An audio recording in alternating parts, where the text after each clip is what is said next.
የሰውነት ሙቀት መጨመር ስትሮክ እንደሚያጋልጥ ያውቃሉ? ሰላም ውድ የላንሴት ፖድካስት ተከታታዮቻችን እንደምን ቆያችሁ? ዶክተር ሊዲያ ነኝ ከላንሴት አጠቃላይ ሆስፒታል። በዚህኛው ፕሮግራማችን ከእናንተ ወደ እናንተ የተለያዩ የህክምና መረጃዎችን የምናመጣበት ሲሆን በዚህኛው ፕሮግራም ዶክተር ያሬድ ዘነበ የነርቭ ህክምና ስፔሻሊስት እንዲሁም የኮግኒቲቭ ኒውሮሎጂ ሰብ ስፔሻሊስት ሲሆኑ ስለ ሂት ስትሮክ በሰፊው እንነጋገራለን። ተከታተሉ።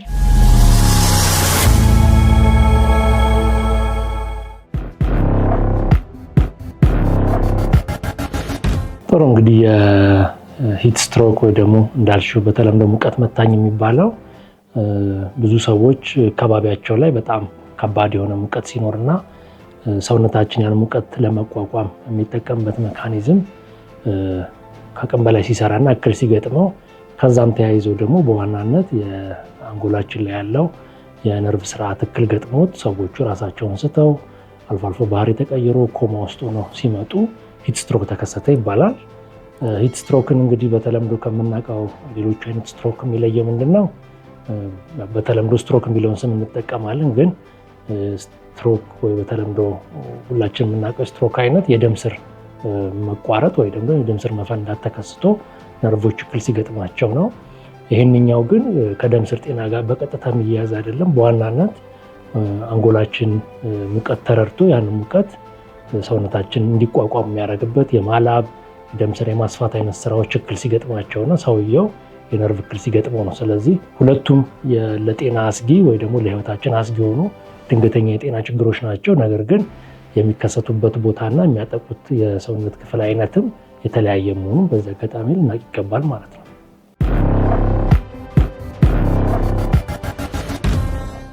ሰውነታችን ኮር ቴምፕሬቸር የሚባለውን ሁልጊዜ ሬጉሌት አድርጎ በጠባብ ሬንጅ የሚሰራበት አቅም አለው። በተለይ ሃይፖታላመስ የሚባለው የአንጎል ክፍል ደማችንን በቋሚነት በዛ አካባቢ ያለፈ ጠቅላላ ሰውነታችን ምን ያህል ሙቀት ላይ እንዳለ ይቆጣጠራል። ስለዚህ በተቻለ አቅም ያንን ጤናማ የሚባለውን 37 እስከ 37.5 ዲግሪ ሴንቲግሬድ ይቆያል። ከዛ በላይ ግን እየጨመረ ሂዶ 40 እና ከዛ በላይ በሚሆንበት ጊዜ ብዙ ጊዜ ሙቀት ለመቆጣጠር የሚጠቀምባቸው ላብ፣ ማላብ፣ ደም ስር ማስፋት፣ የቆዳ ላይ ሙቀት መፍጠር የመሳሰሉት ከአቅማቸው በላይ ሲሰሩና ችግር ሲገጥማቸው ያን ጊዜ ሂት ስትሮክ ለመከሰት አንዱ መንስኤ ይሆናል ማለት ነው።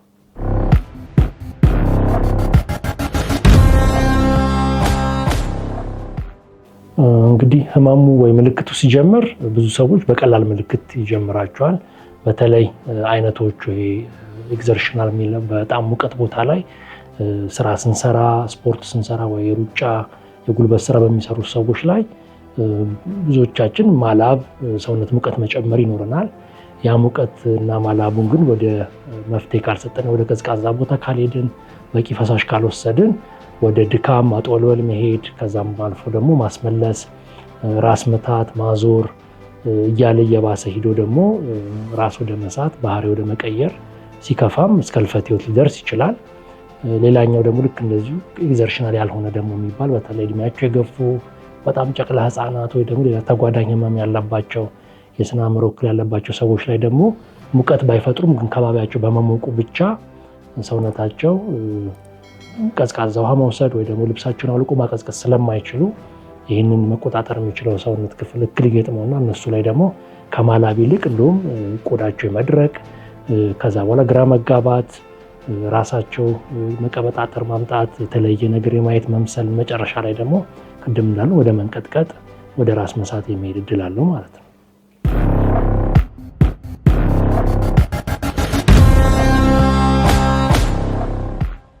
ብዙውን ጊዜ እንግዲህ አጋላጭ የሚያደርገን አንድ ያው የምኖርበት ከባቢ በተለይ ይሄ ያለመድነው ከባቢ አሁን እንበልና ከአዲስ አበባ አንድ ሰው ወጥቶ ወደ አፋር ሄዶ ቢሰራ በሚቀጥሉት 2-3 ቀናት እዛ አካባቢ ከሚኖረው ሰው በተለየ ነው ሰውነቱ ሪአክት የሚያደርገውና ስለዚህ አክላማታይዜሽን የሚባል ሰውነታችን ሙቀት አካባቢ ስንሆን አዳፕት የሚያደርግበት መንገድ ያን ማድረግ ሳንችል ወይ ደግሞ ያንን ለውጥ ሳንጠብቅ ወደ እንቅስቃሴ ስንገባ ችግር ይገጥመናል።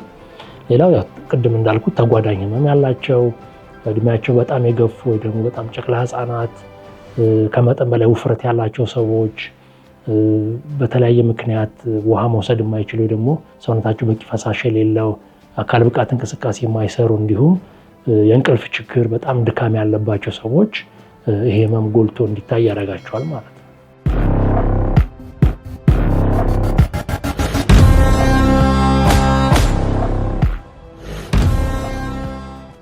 እንግዲህ ብዙ ሰው ሂት ስትሮክ ሲከሰት መለየት ይከብደዋል። ህክምናም ላይ ሲመጣ አንዳንዴ ምልክቶቹ ተቀያይሮ ሊታይ ይችላልና በጣም እንግዲህ ሃይ ኢንዴክስ ኦፍ ሰስፒሽን የሚባለው ደግሞ ጎላ ያለ ጥርጣሬ ያስፈልገናል እንደኛ ነገሮችን ለማከምና አንድ ሙቀት አካባቢ ወይ ደግሞ አሁን እንግዲህ በክላይሜት ቼንጅ የተነሳ ከተማችን ላይ የተለየ ሙቀት የምናይባቸው ሰዓቶች አሉና እዛ ቦታ ላይ የሚሰሩ ሰዎች ራሳቸውን አቅላቸውን ስተው ሲወድቁ ወይ ደግሞ ባህሪ ለውጥ ሲያሳዩ መጀመሪያ ማድረግ ያለብን ያ ሙቀት ከሚፈጥረው ከባቢ ወደ ቀዝቃዛ ቦታ መውሰድ፣ ባገኘነው አጋጣሚ ሰውነታቸውን ለማቀዝቀዝ መሞከር። ያ ማለት የለበሱት ልብስ ማውለቅ ሊሆን ይችላል።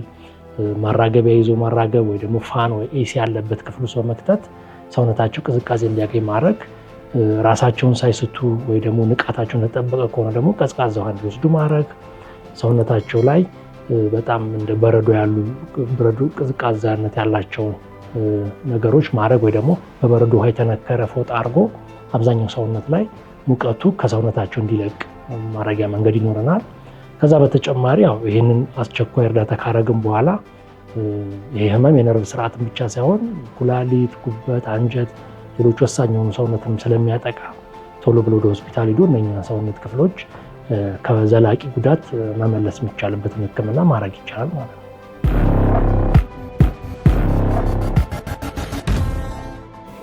እንግዲህ ላንሴት አጠቃላይ ሆስፒታል አንድ ያለን አድቫንቴጅ ምንድነው? ያው የተለያዩ የህክምና ባለሙያዎች ውቅር ስለሆነ በተለይ የነርቭ ስርዓት እክል፣ በልብ ችግር ወይ በኩላሊት ችግር እነኝህ ታማሚዎች ወደ ሆስፒታላችን ሲመጡ የመጀመሪያ ድንገተኛ ክፍል እርዳታ በማግኘት ሰውነታቸውን በማቀዝቀዝ ፋን በመጠቀም ሙቀታቸውን ቀንሶ ችግሩን መለየት ነው። ሌላ ግን ልክ እንደ ሂት ስትሮክ መስለው የሚመጡ የስኳር ማነስ ወይ የጭንቅላት ውስጥ ቁስለት፣ ማጅራት ገትር፣ ሌሎች በሽታዎችም ስለሚሆኑ እነኚህ ቀድሞ ለመለየት ድንገተኛ ምርመራና ህክምና ይደረጋል።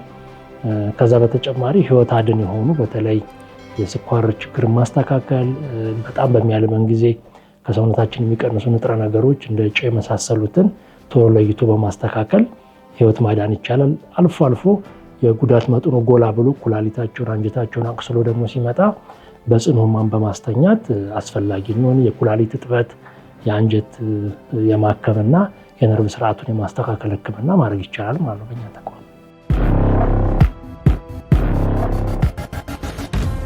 እንግዲህ አሁን በተለይ በክላይሜት ቼንጅ ወይ ደግሞ በከባቢ አየር ለውጥ ምክንያት ብዙ የዓለም ክፍሎች ድንገተኛ የሆኑ ድርቅ የአየር ለውጥ እያጋጠመን ይገኛልና እንግዲህ በፊት ሞቃት ያልነበሩ ቦታዎችም አሁን ድንገተኛ ሙቀት ወጀብ እየገጠማቸው ስለሆነ ሰዎች አየሩ የሚቀየርበት ወቅት ሆኖ ሲያገኙ በተቻለ አቅም የቤታቸውን መስኮቶች በመክፈት ካስፈለገ ማቀዝቀዣዎች ወይ ደግሞ ፋኖች በመግዛት ቤታቸውን እንዲያቀዘቅዙ ማድረግ።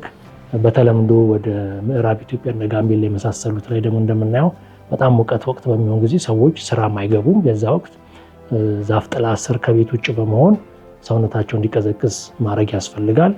ሌላው ደግሞ በተለይ በስራ ምክንያት በተለያየ ምክንያት አካባቢ ቀይረው የሚሰሩ ሰዎች አዲሱ የሄዱበት አካባቢ ላይ የአየር ሁኔታ እስኪረዱ ድረስ ከአቅም በላይ ሆነ የአካል እንቅስቃሴ አለማድረግ፣ ፀሐይ በሚሆኑበት በተለይ ከጠዋቱ 5 ሰዓት ጀምሮ እስከ 10 ሰዓት ባሉት የፀሐያማ ወቅቶች በተቻለ አቅም ከውጭ ወይ ደግሞ ከአውትዶር እንቅስቃሴና የጉልበት ስራ እንዲቆጠቡ፣ አስፈላጊ ሲሆን ደግሞ መከላከያዎችን በመጠቀም በቂ ፈሳሽ በመውሰድ ሙቀታቸውን በመጠበቅና ላላ ያሉ ወይ ደግሞ ሳሳ ያሉ ልብሶች በማድረግ የሰውነታቸው ሙቀት እንዲጠብቁ፣ በተለይ ደግሞ ተጓዳኝ ህመም ያላቸውን ሰዎች ከእንደዚህ አይነት ሁኔታ እንዲርቁና ችግሩም ሲከሰት ቶሎ ብለው ወደ ህክምና ተቋም እንዲሄዱ በዚህ አጋጣሚ አሳስባለሁ።